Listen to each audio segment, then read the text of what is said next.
Today on episode 25 of the Play Guitar Podcast, I take a look at legato playing. I go through all the components of this smooth flowing technique and how to incorporate it in your own playing. Also, I've got some listener feedback, so stay tuned.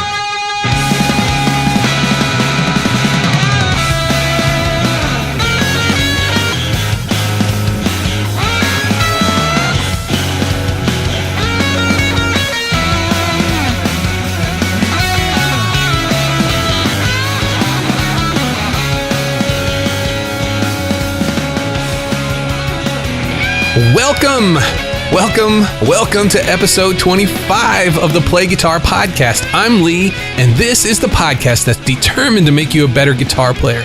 No matter if you're just starting out or you've been playing for years, this is the show that'll help you become the guitarist that you always wanted to be. On today's episode, I'm talking smooth, legato technique on the guitar. Sometimes you hear a certain player and you think, how did they play all those notes so fast, but so smooth? Picking that fast would be close to impossible. Well, some players can pick very fast, but even the sound of picking all those notes in such a short amount of time, it would sound, well, crowded. There's got to be something else going on, some way to get that smoothness between notes that regular picking just won't give you. Enter legato. Legato technique has been around for a long time, and it's not just used on the guitar. The smooth running of single notes sounding like a waterfall can be heard on most instruments in different ways, and guitar is no different. Whether it's a passage on classical guitar or a lead on distorted shred guitar, the legato technique, its smooth, distinct sound, it's very pleasing. But it isn't something that just happens when you start to play the guitar. It takes a little work to be able to start using legato playing. There are some things that you need to know and some things you need to work on before you can really start using it effectively. In today's main topic, I'm going to give an overview of this technique and some ways to get started using it in your own playing. Whether it's blues or rock, jazz or classical, legato technique has its own place in most styles. Also, later on in listener feedback, I'll give a rundown of the first week of the Play Guitar Facebook group. It's been a lot of fun so far, and I've got a lot of plans for ways that can benefit all of our guitar playing. I'm very, very, very excited about it, and I'll go over all of it for you in listener feedback.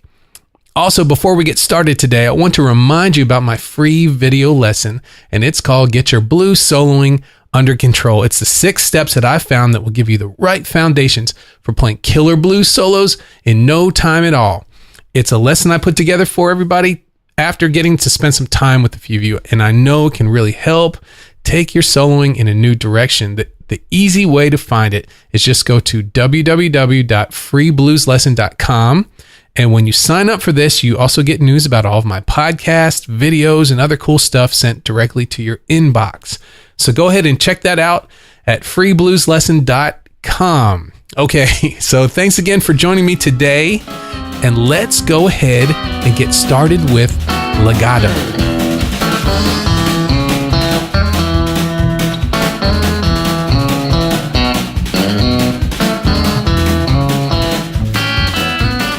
Legato guitar playing.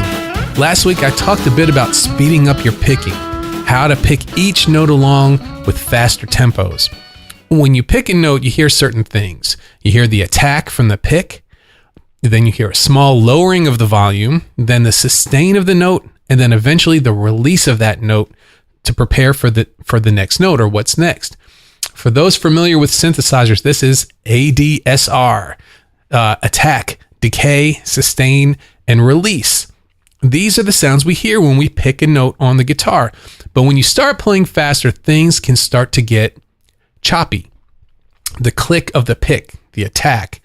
When you play at high speeds, it can be a bit jarring. You know, at the high speed, that's a lot of clicks in a very short amount of time. But what if that's not the sound that you're looking for? What if you wanted the same notes, but without such a sharp, choppy sound? What would you do? You would use something called legato technique. It's a word that you hear a lot in guitar playing. You might find it as a direction in a piece of music or a tab, or you might hear a certain guitar player style described as a legato technique. It sounds very fancy. In fact, in its Italian pronunciation, the sound of the word is very similar to its meaning, legato. But from what I've read, the Italian translation literally means tied together. And please, listeners who are well versed in Italian, you can fact check me on that. I just looked it up on the internet. But here are some phrases, other phrases that you might hear when talking about legato technique. Sometimes it's called a lack of attack, or it's connected, or the notes are bound together, or one you hear a lot is it sounds slurred.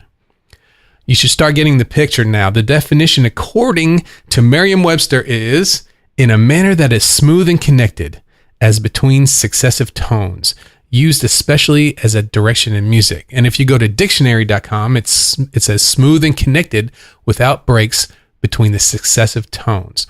So we're talking smooth and flowing playing here. And when you think of smooth and flowing playing, what player or solo do you think of? I tend to think of violin players when they use the bow, that one long bowing motion while they're playing a lot of different notes. Sounds very smooth. Legato technique can be played slowly or it can be played fast. In guitar, though, legato playing also has the connotation of speed. You can think smooth and fast. And I found that, guitar players tend to like the shiny things. We gravitate towards impressive stuff. So smooth and fast, that's what I think of when I think of legato on the guitar, especially electric guitar.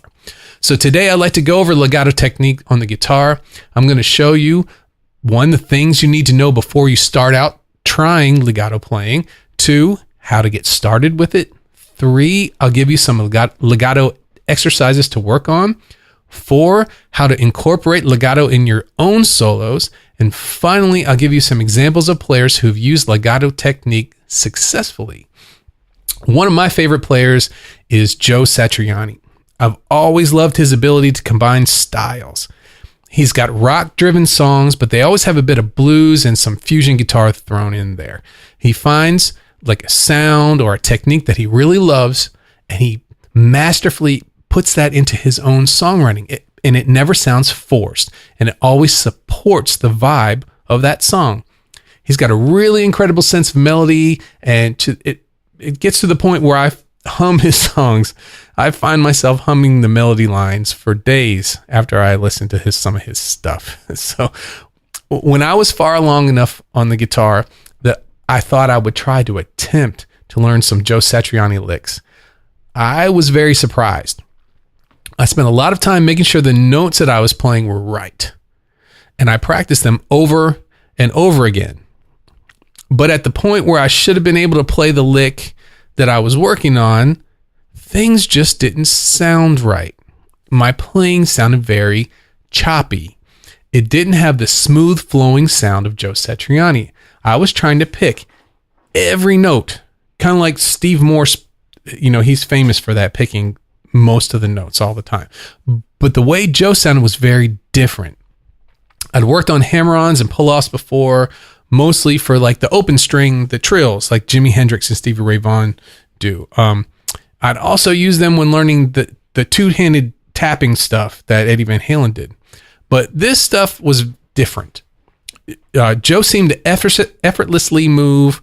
He would move back and forth between alternate picking. He'd use hammer-ons and pull-offs. He'd just go back and forth in his melodic lines. This had a big impact on me, and I started practicing my scales this way. Not only that, I started seeing this style of playing by other guitarists and songs that I had already worked on. And I had missed it. I had missed this smooth sounding technique altogether. This technique, as we said before, is called legato playing. And thanks to Joe, it started me on a path that it became a major part of my style over the years. I've always looked up to Joe Satriani. You see, he's a great teacher and a great player. And I love both playing and teaching guitar. And, you hear that old saying that those who can't play, they teach. I call foul on that one. Just listen to Joe Satriani. You can tell he plays his socks off. So I guess my goal for years has been to be like him. I want to be a real player and a real teacher. I'm still a work in progress, but maybe one day I'll get to thank him for that inspiration. So let's get a closer look at legato, which is this smooth flowing style of guitar playing that Joe Satriani and many other players use to get a very different mood than just picking every single note. So let's talk about the things you need to know to play legato. The first thing I like to do before I start to learn a new technique is I like to get all of my ducks in a row. I do a little research to find out just what I'm getting myself into. What are the things I'm going to be spending my precious practice time over in the next few weeks or months? So let's do that here. I'm going to break down all of the different components of playing this way. If you're not familiar with any of these, I suggest spending some time isolating each of these components before you build up to putting them all together. Number one, the big one, hammer-ons and pull-offs. Hammer-ons and pull-offs, they almost describe themselves. These are the main left-hand techniques we need for legato playing. These are ways of getting notes to sound without picking them. The hammer-on happens when you bring a finger down on a fret with a lot of force, such force that it causes the note to sound without using the pick. Usually happens after a picked note on the same string, but it doesn't have to. You could hammer on any note and make it sound. Check out Eddie Van Halen on Eruption with the finger tapping stuff. He uses his right hand fingers to hammer on notes on the fretboard. You can try hammer-ons with your pattern 1 pentatonic scale. So let's try that. Let's try the 5th fret of the D string. And we're going to pick that note that's on the 5th fret. We're going to use the first finger for that one. And then we're going to bring our 3rd finger down hard 2 frets away on the 7th fret and just leave it there. So here's the... Now I'm going to bring the 3rd finger down hard.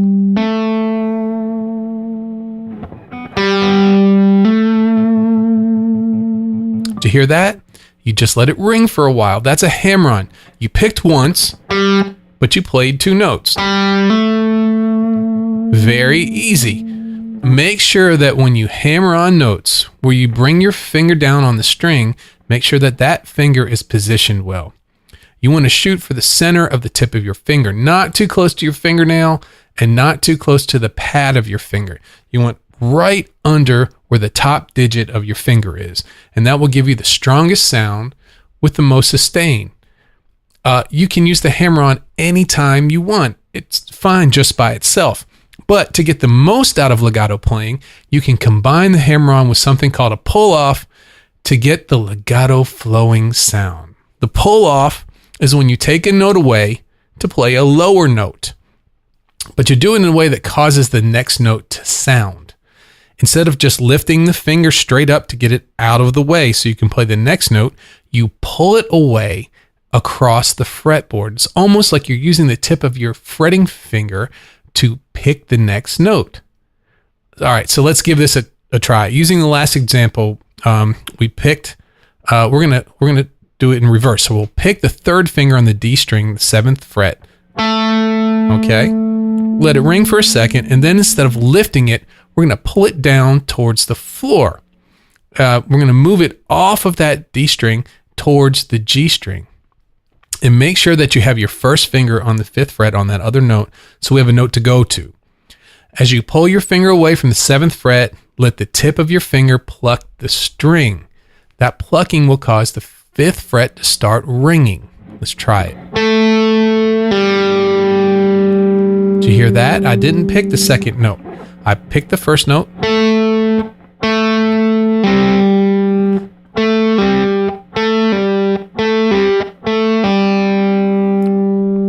There it is, a pull-off. You picked 1 note, and this time by descending, you caused 2 notes to sound. You can practice these together. It's called a trill. A trill is when you go back and forth between notes using hammer-ons and pull-offs.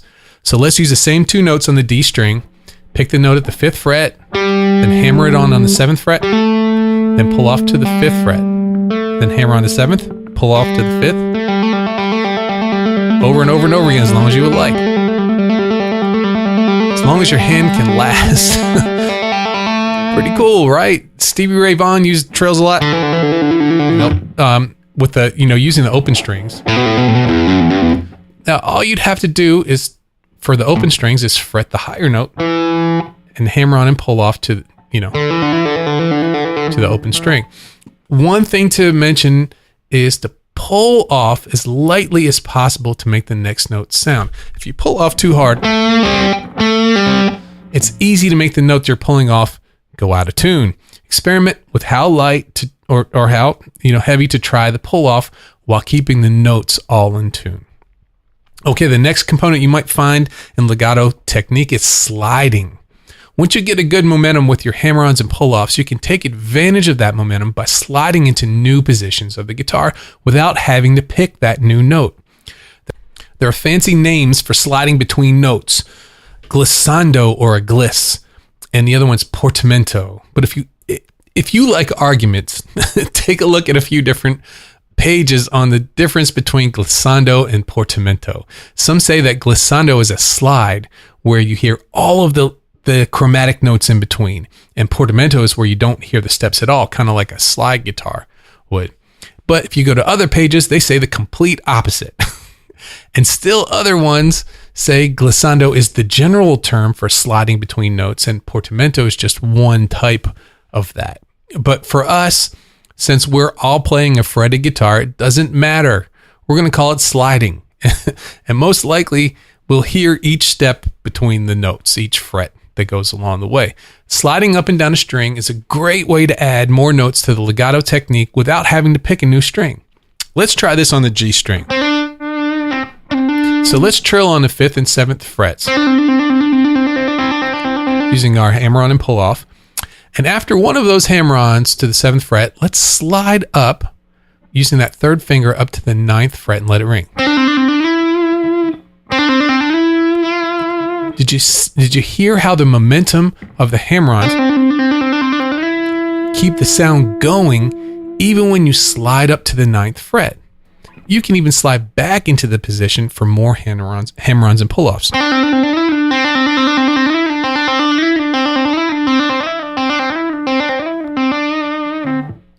Okay, so that's sliding.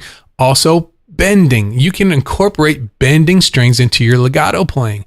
Instead of sliding the 7th fret on the G string this time, I'm going to try bending that note by pushing the string across the frets. This increases the tension of the string and it raises the pitch of the note. Then you let it back. You release it back down and continue with your hammer-ons and pull-offs. It gives a different sound than sliding. It might just be the sound that you're looking for.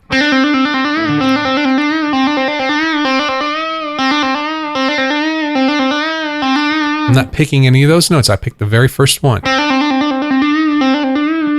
And here's the difference if you were sliding or bending.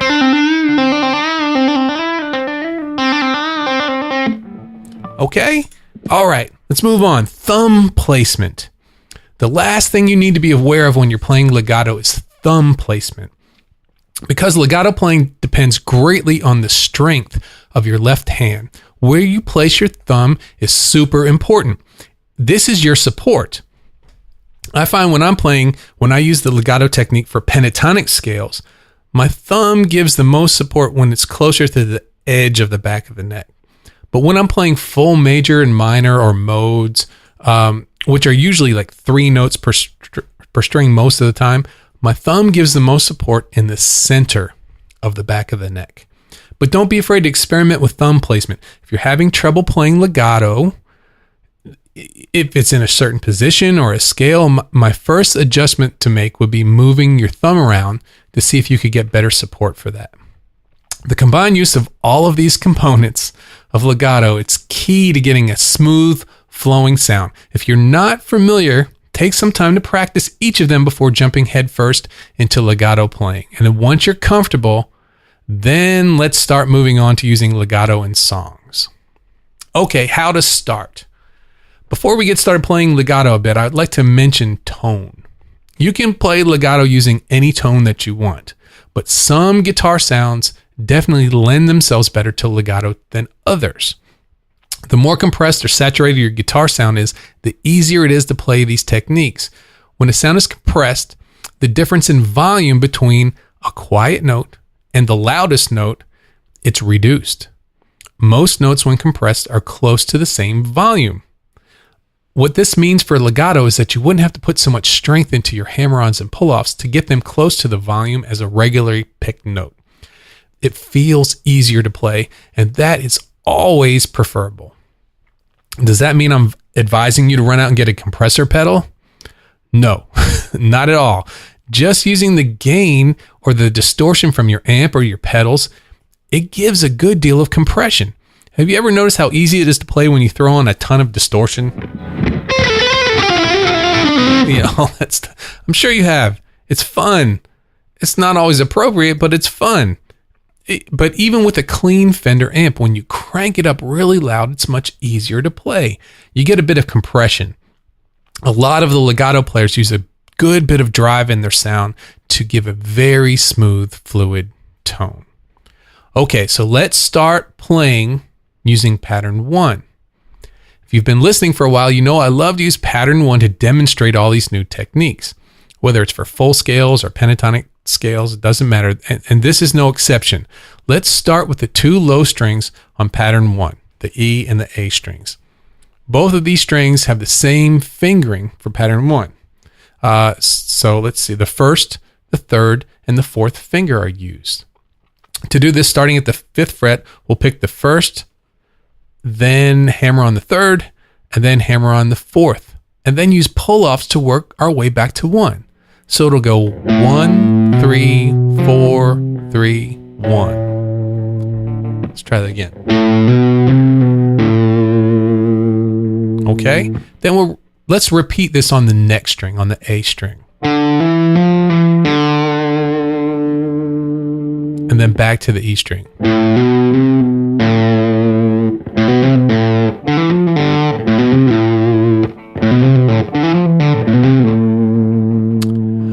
Tougher than it seems. The hammer-on from the 5th fret to the 7th fret, that's not too tough. But the next hammer-on from the 7th to the 8th, that requires some work. Hammering on with the pinky it's naturally going to be tough. It generally takes a while to build strength using the pinky for legato. But it's worth the effort. And once your pinky catches up with everything else, it can create very smooth, cool legato lines. And the pull-offs require a different type of hand strength as well. That could give you a bit of a challenge at first. The pull-off uses different muscles, and you may need to work up to this as well. How you do that? Hand strength exercises, of course. Well, what exercises can we do to build strength for legato? My favorite goes back to what we talked about before, trills.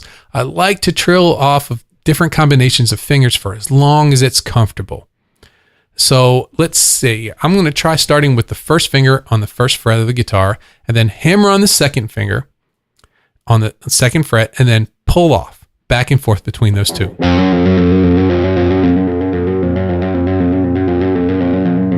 You do it over and over and over until it gets too difficult to keep up. And it won't take long before you're feeling it. So don't do these exercises over and over for hours, for long periods of time.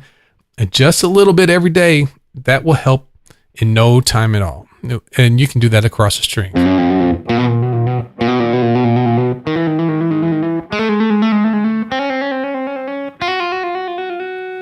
And once you're good with that, the 1st finger, 2nd finger, or 1, 2, try 1, 3, the 1st finger and the 3rd finger.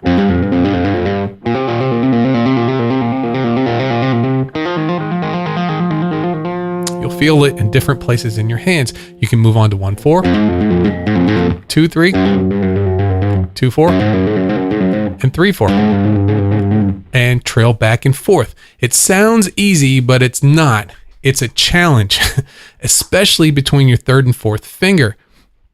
Not only is it a strength issue for these, it's also a coordination issue with the 3rd and the 4th finger. It's just not something we do a lot as a guitar player, leading off with those fingers. Next, start using 3 notes per string exercises across the fretboard. And we're not in the scale yet. These are just patterns across the strings, kind of like technique exercises. Before we worked on 1, 3, 4, you could try that across all the strings. You would go up with hammer-ons and back with pull-offs.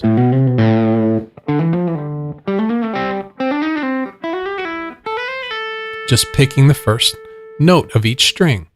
And then you can try other combinations like 1, 2, 4,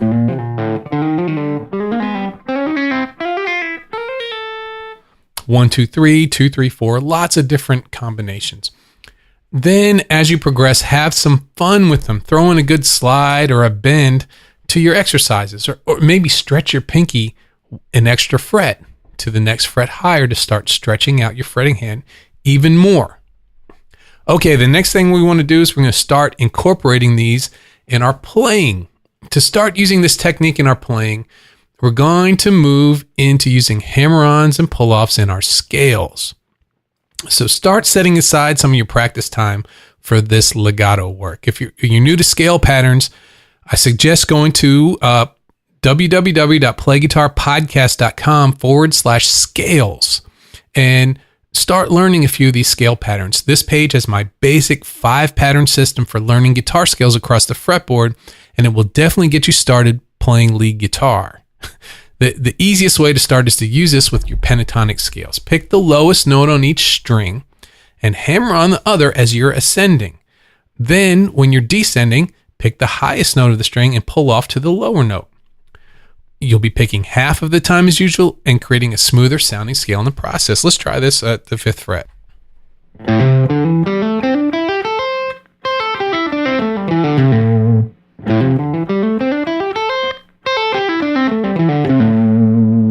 That was using the hammer-ons and pull-offs. So here's the difference between picking all of them and then this new way. So here's picking all of them.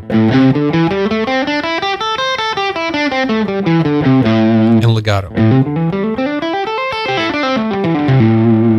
You can also do this in your full major, the full minor scales, in your modes. All you do is you pick the lowest note of the current string, then hammer on the rest as you are ascending. And the opposite is true for pull-offs. You just pick the highest note of the string in your pattern and pull off the rest. Do these across your patterns. It gets very challenging because in these scale patterns, the fingering is different from string to string, so you have to really think when you change from string to string. This is A major, the 4th fret. I'm just going to go ascending. 1, 2, 4. 1, 2, 4 again. 1, 3, 4. 1, 3, 4. 2, 4. 1, 2, 4.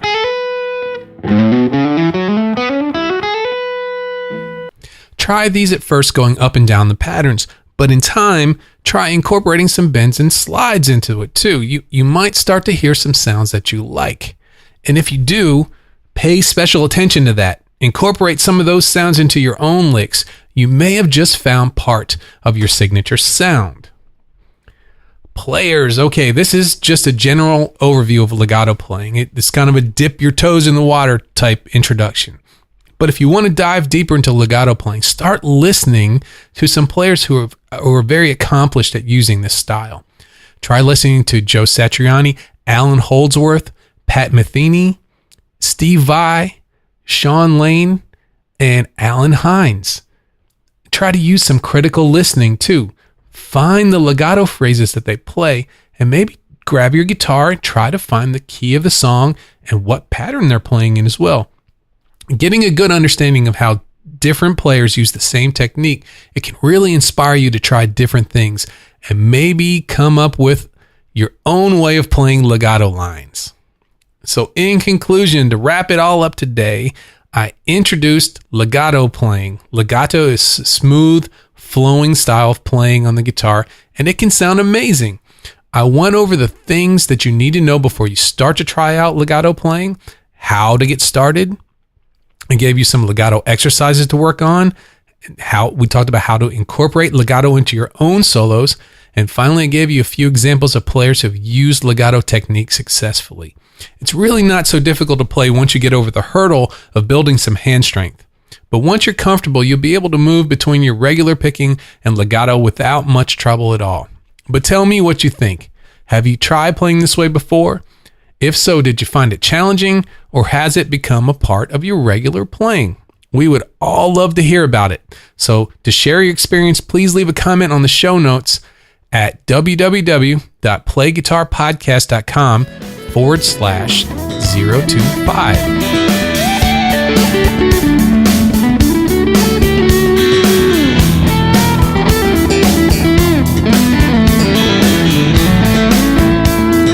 This is listener feedback. This is where, if you have a comment or a question I can help you with, I will try my best to help you. To get in touch, you can always email me at feedback@playguitarpodcast.com, or you could use the comments on the show notes page, or use my contact form on my website.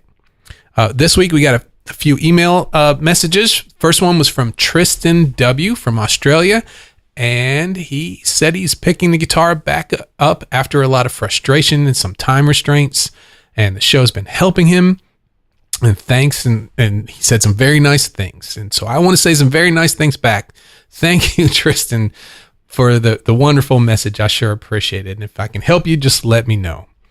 Next email I got was from Jason A., my friend Jason, and also from Australia. And we've been talking this week, about new gear and some pedals. And that's, I'm not in that pedal phase right now. I've got too many. But I found the ones that work for me. So I'm there, and he's experimenting with some. So I just want to say thanks for the message, Jason. It was great getting back in touch with you. Okay, so this week, this was our first full week of the Play Guitar Facebook group, which has been really fun for me. And I encourage all of you to sign up, and I've got a URL for it, so you can just plug this in, and it takes you right there. It's www.playguitargroup.com. Super easy. That takes you right to the group. One of the things that's been so cool about this is that I honestly didn't think about this before I started it. And that is what a great companion that group is to this podcast. Last week, the show was on speeding up your guitar playing, and I demonstrated a lot of the different techniques during the show.